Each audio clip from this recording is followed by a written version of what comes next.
Hello, everybody. Hello. Joey J. Ping here from Respect My Region. Today we are back on the Better Budtenders Podcast.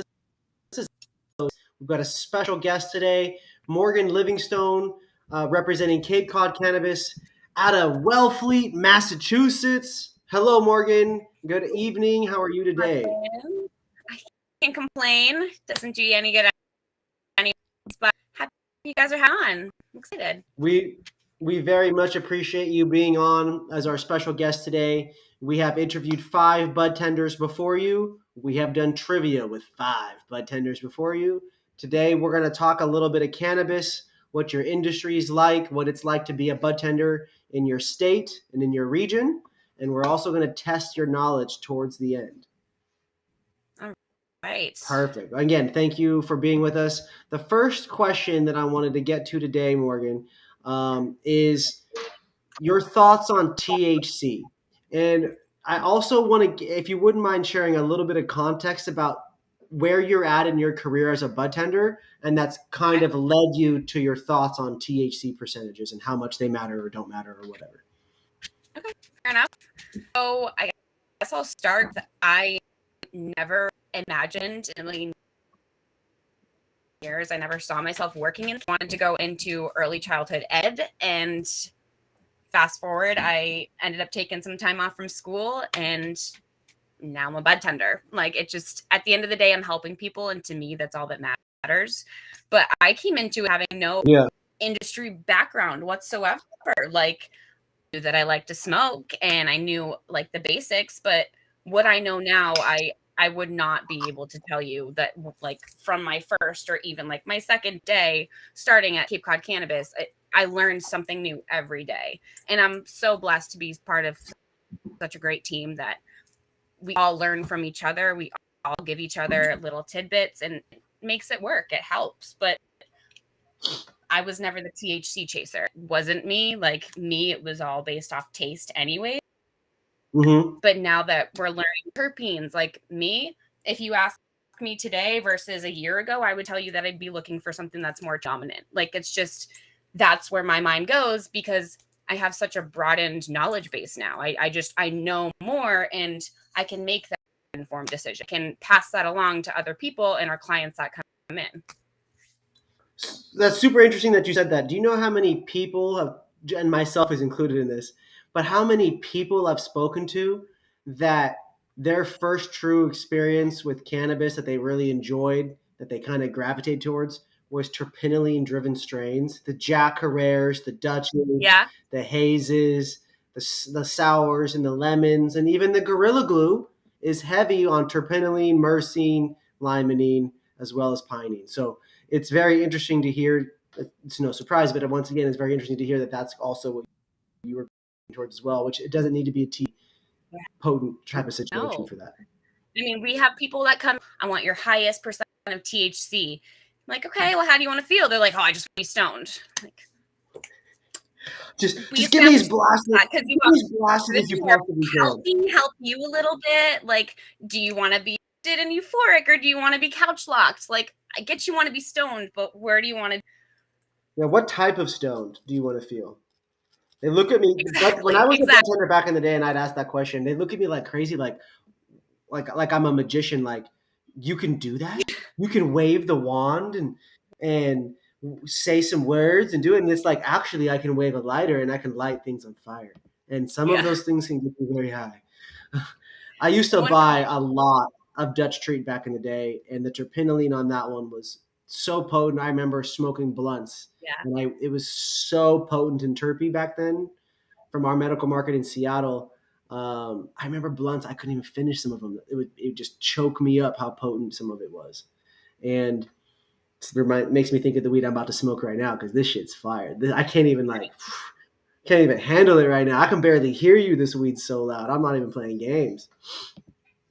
Okay, so the next question I have for you, Morgan, I'd love to learn a little bit about the most popular products in your area. It could be specific products or specific strains, but we'd love to just, when you think of top sellers or most popular, what are the people asking for?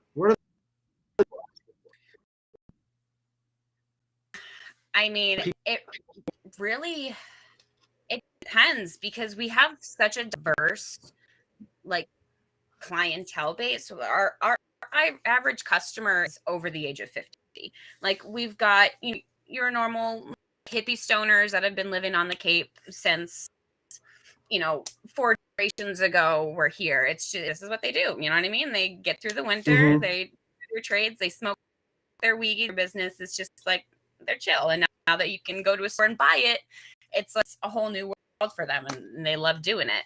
So they'll come in. We got our hippie stoners that'll come in, they'll buy their weed. A lot of them or we get the older women that want to come in and they need edibles because they need help to sleep. So a lot of them will go to like the bed with the melatonin or like Coast out of they're a really brand. They do amazing work, all organic, fair trade ingredients. They've got an amazing CBD with CBN, and that's another hit for anybody that's looking for bedtime help. It all depends on some preference. So you call them bedtime Betties? Talk to me more about those sleep products. What sleep products do you guys offer at the dispensary? Time Betties. We have the bedtime Betties, which is Eddie's. They also have a few others of their taffy. Looks like a saltwater taffy. Bedtime Betties is the THC infused with melatonin. A lot of those, I personally, the melatonin leaves me super morning. We have the 1907 Midnights, which are helpful for sleep. It's just 1-to-1 with the Corey Dallas flower that's similar to lavender and chamomile. So I tell people it's like a nice, clean way to not worrying about being too out of your head and not like you're consuming junk. It's literally just plant-based capsule. Love it. That's a super, super simple and a clean way to be able to take that. It's like a really, really great vehicle for you to consume that. You don't have to worry about it. It's not processing through your absorption, fast onset, 20 minutes, and you're good. It seems like we're having a little bit of technical difficulties. Let's take a moment to see if we can have this reset.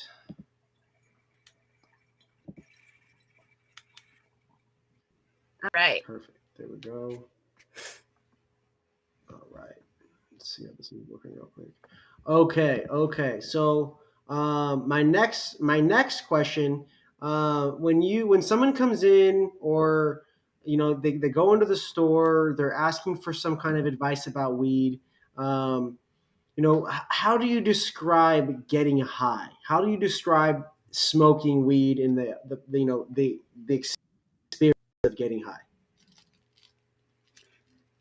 I mean, for a first timer or for someone that's well seasoned? Let's do first timer because you're in a little bit of a tourist market, right? Yeah, we're like a tourist and local. It depends on the time of year. So if it's like a newbie and they've smoked before, but it's been a while since they've had it, but they're looking to maybe do it because they want to have some company and have some friends over. Or they just want to smoke, want to see what it's like because it's legal. Everybody's going to the dispensaries. Everybody's doing it. What the hell about? So I'll generally kind of tell them into it. Like grab yourself a pre-roll. Start from there.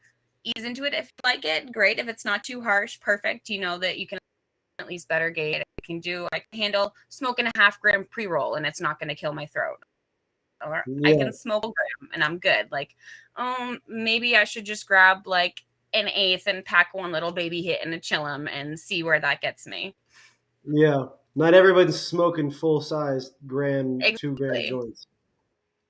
If someone comes in and they're like, well, I smoke, but I don't know. I'm like, all right, well, how, like, your last time you consumed and you remember smoking, like, how do you want to feel? I can help you get there. Yeah. Do you guys have people coming in, talking about PTSD and mood improvement and things, depression and things like that? Are you obviously we're not legally able to say that it fixes these problems, right?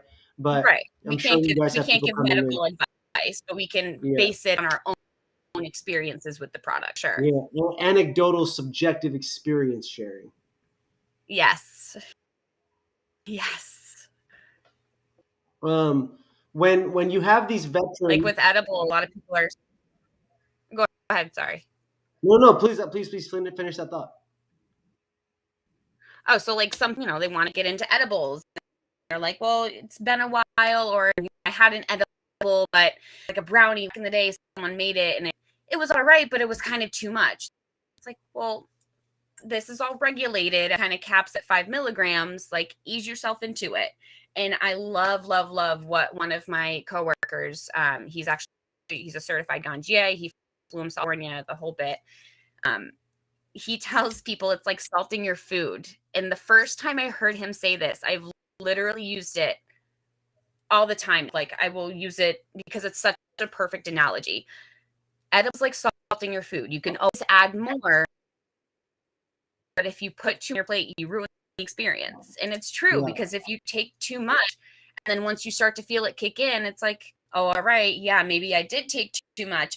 And then you ruin the experience and you're turned off. You don't want to do edibles ever again, or maybe you'll Yeah. open to it, but please go back to that experience. So I always like go low and slow, ease yourself into it. Like you don't eat like 20 grams or 50 milligrams all at once. Like take a little bit, see how you react, wait for it to kick in, and then go from there. Absolutely. I'm a 10 milligram, 10 milligram kind of person. 20 to 30 definitely puts me to sleep. So I really relate Yeah. to that.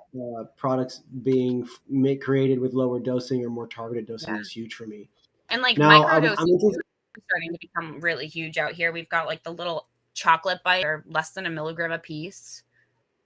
Wow. Yeah, I mean, all you just need a little bit of THC and the other That's it. cannabinoids to really create a cool experience. Yeah. I find myself, there's these products out here called the Plus gummies. They're like 5 milligrams THC. I find myself taking those and just giggling sometimes when like eating half of it, Yeah. and I just giggle sometimes. It's funny. Um, I'm interested in learning about how you became a bud tender. Could you share some information about what it was like becoming a bud tender, what you had to do to get in the industry?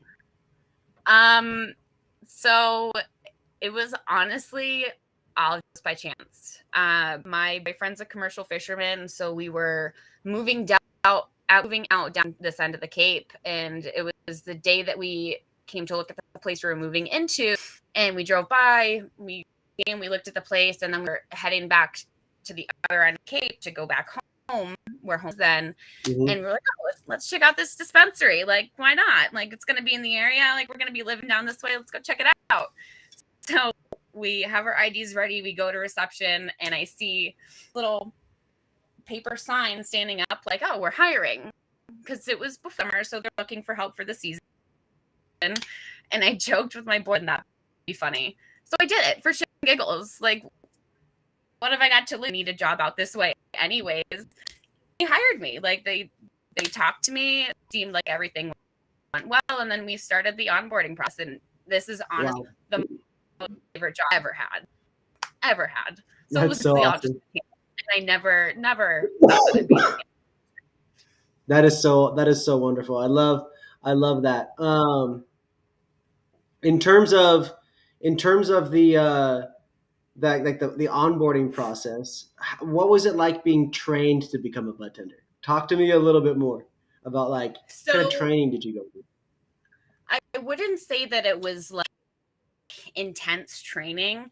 I did to do like vendor training, all of the and make sure that I was certified through them and had everything kind of dotted all my I's and crossed all my T's, but didn't have a strict training on process at Cape Cod Cannabis. It was very like open arms, welcome family. Like where's your knowledge base? Like, where are you at? And let's see where we can help you become a better product specialist. Like, we're going to help you help us ultimately. And that was what it was. Like, I got knowledge from all of my coworkers. I took the time to study on my own. Like, I would bring a notebook in from home to work every day. And my boss would she'd laugh at me. She'd make comments here and there, but it was funny because on my birthday, she gave me a notebook and she's like, I don't want to see this in the office. Like, bring that home, because I'm always writing notes. But that's how I know what I know now, because I took the time to wanted to learn.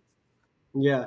Do you feel like, just because I just want to do a quick shout out, because we got the Seed Junkie homies watching on LinkedIn right now. So I just want to do a quick shout out to Seed Junkie Genetics.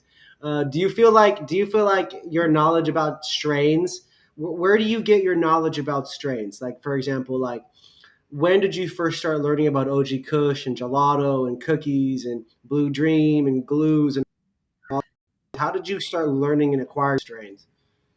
So I'd say probably really acquiring the knowledge a few months into my employment. And like I said, I don't know everything. I'm not a cannabis industry by any means. But I learn stuff new every day. And it's really just me taking the time and wanting to feed my own knowledge and feed my own brain, and dabbled into Ethos Genetics a little bit of learning a little bit more about them. I see what they're all about. We had NECAN up here in Boston weeks ago. I went up there on one of the days. I spoke with a couple people from Humble. So it's really just, like I said, I want to feed my own knowledge. I want to grow in this industry. I want to. It's just, I'm happy that I got my foot in the door, and it was just, honestly, it was all by chance. The hunger to feed that curiosity, to continue to put yourself in those opportunities. Yeah. Like NECAN, these cannabis convention that's happened. Yeah. Now, I appreciate you sharing the insights about that, as well as a little bit of the training and the onboarding process, because it's really different all across the industry. Whether you're in Seattle or Oregon or Colorado or California, there's still trap shops here in California, and I know there's trap shops in New York and things like that. So there's just so many different types of styles of business right now. So I always enjoy learning about what people go through to become a part of this industry, from a training standpoint, from an education standpoint.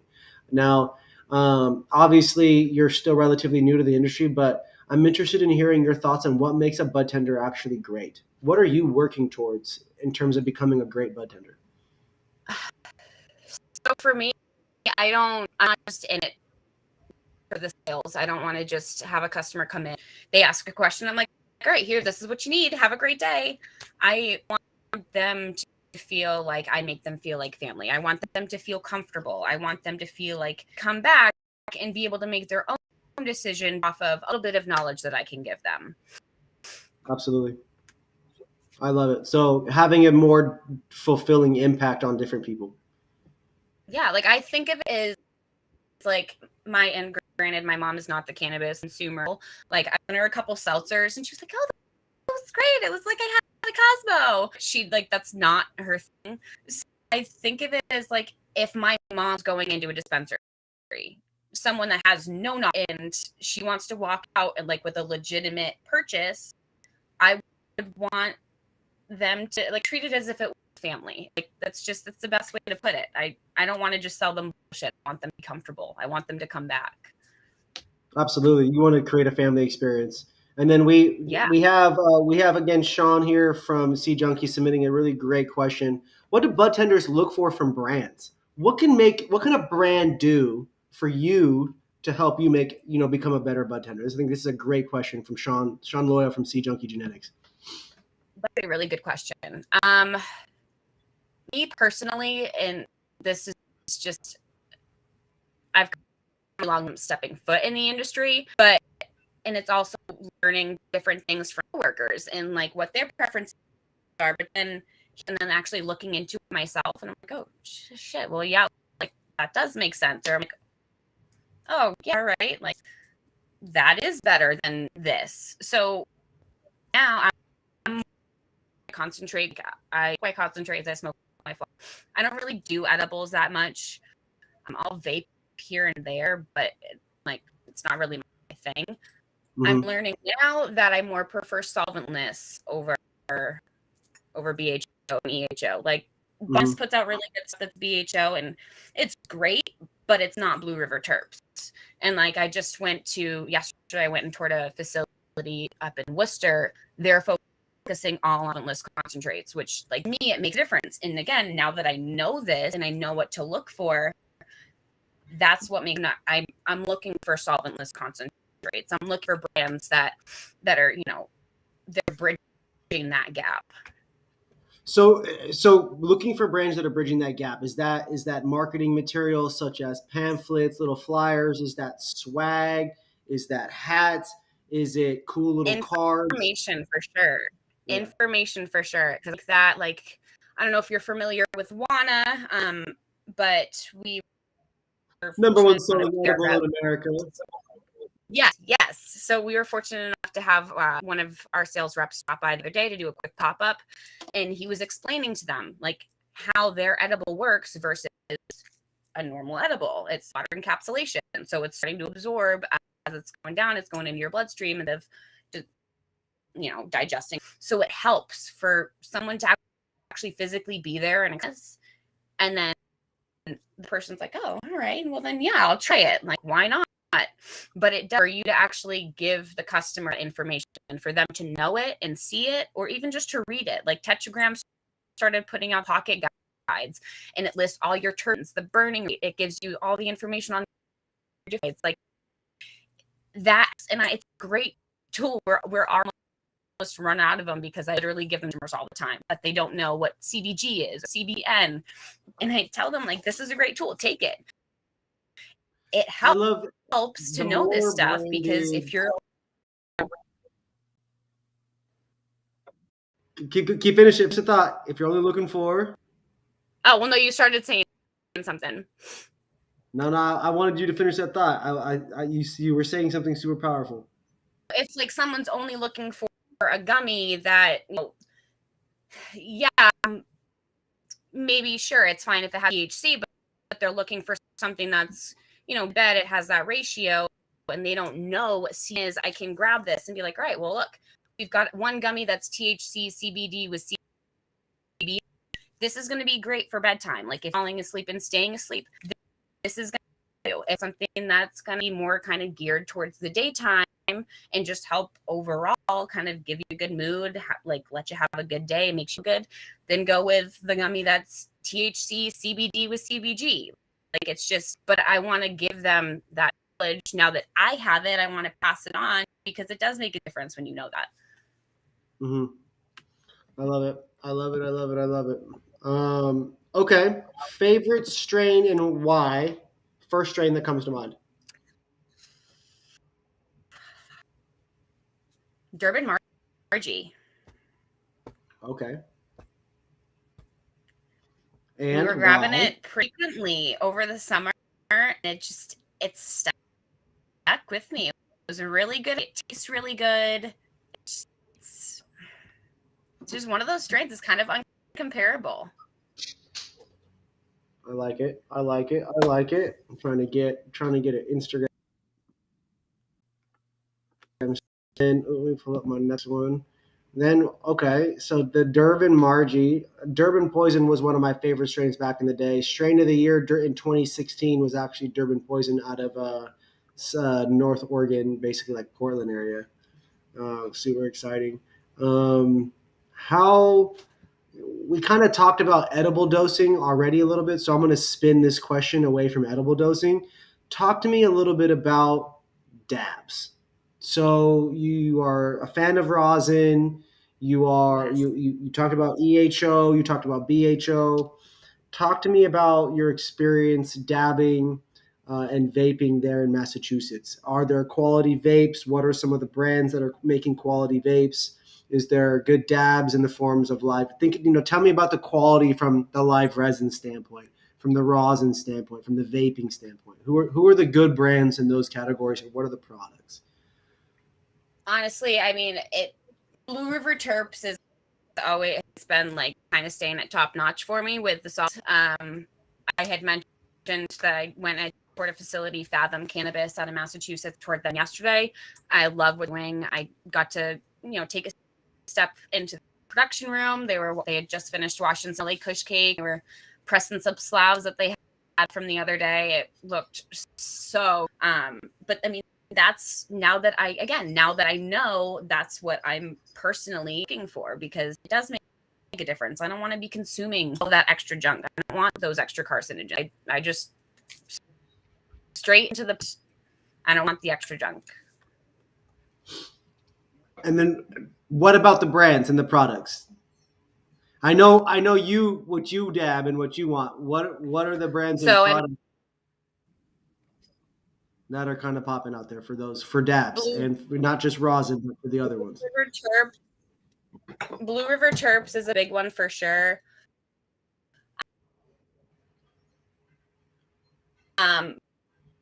Botanist has always been pretty popular. I less, but a lot of their stuff is all BHO along with it, because it still tastes good. It's still a job, but consuming it. But I mean, it still gets me high.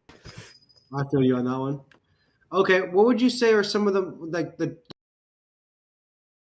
trends? Is there anything that you're noticing in terms of a new product that's just really killing it, or is it rosin is the hottest thing, or maybe it's like out here in Cali right now, everyone's coming out with diamond infused pre-rolls that are also like keef painted or whatever, all the just excessive.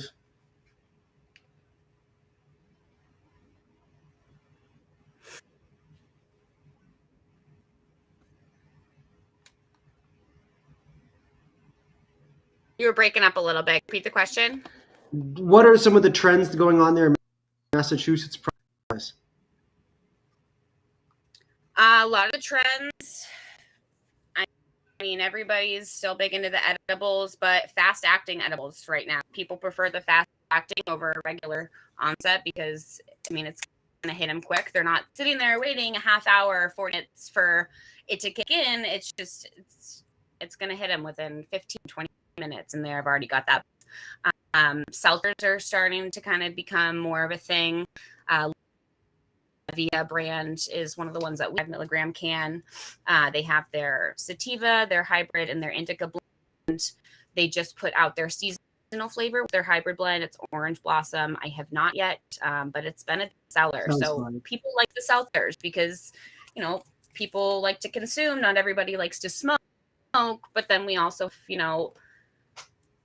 people that used to be drinkers that like, yeah, it's nice to drink this. It's like almost like I'm drinking a White Claw, but it's cannabis. So it's I still feel like they're having a good time with, friends and family, but it's just weed.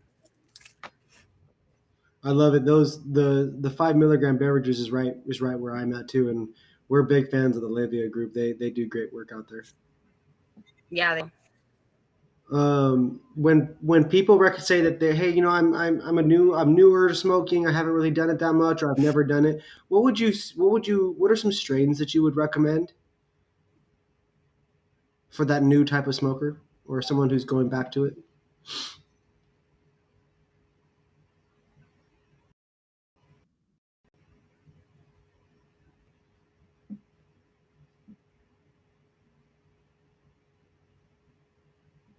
All right, you guys, one moment. We're having some technical difficulties on the network connection. Good moment for you guys to like, follow, subscribe, give some comments, give some feedback. We've got a couple more questions for Morgan when she's able to pop back in, and then we will get straight to the trivia. So if you guys have any questions for Morgan Livingstone, budtender out of Cape Cod Cannabis, be sure to just pop in, drop a comment. We're going to hang out for half a second, take a smoke break, and when she pops back in, we shall get right back to it.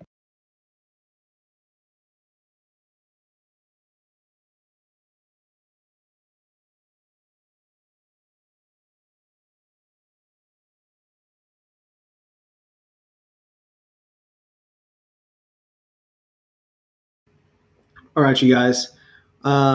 We're going to give it another 15 seconds or so. So again, be sure to like, follow, subscribe. We've got a couple more questions to ask Morgan.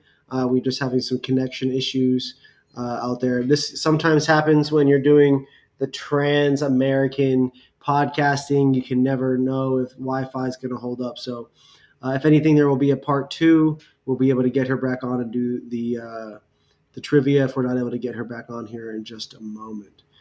So please just bear with me. Take the opportunity here to do a big shout out to Cape Cod Cannabis. Cape Cod Cannabis, again, is located in Wellfleet, Massachusetts. It's out there in the Cape Cod area, big tourist area. If you find yourself out there in Massachusetts, if you find yourself doing the tourist thing there, definitely pop in, slide through, let them know Respect My Region sent you. As she mentioned, there's a number of really quality brands in there. Botanist, there was these Betty candies and a number of other really solid brands. And so highly recommend you guys checking it out. Again, this was the Better Budtenders Podcast, episode 6. We have had Morgan Livingstone on as our special guest today, representing Cape Cod Cannabis. So it looks like we are not going to be able to get her. Oh, looks like we're going to be able to bring her back on here in just one moment. So give us 1 second. I will pull back up the questions. If anybody's out there, definitely be sure to drop some questions. The last 2 questions that we have for tonight, exotic. So I'm excited. We're going to talk about exotic for just a few moments. So be ready. Here we go. And she's back. Well, not yet, but almost. I'm smoking on some connected cannabis. This is the Gelato 41 and the Gushers for those that are interested. All right, we're about to bring her back on. Morgan. Hello. Can you hear me okay?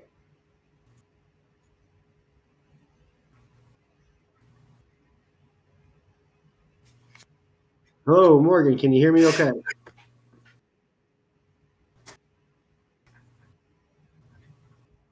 All right. Well, everybody, unfortunately, we're just having some incredible technical difficulties with the Wi-Fi, so I'm going to go ahead and just end the episode. I really do appreciate you guys hanging out. Again, like, follow, subscribe. Episode 6 featuring Morgan Livingstone and Cape Cod Cannabis. Be sure to tap in and stay tuned for further episodes.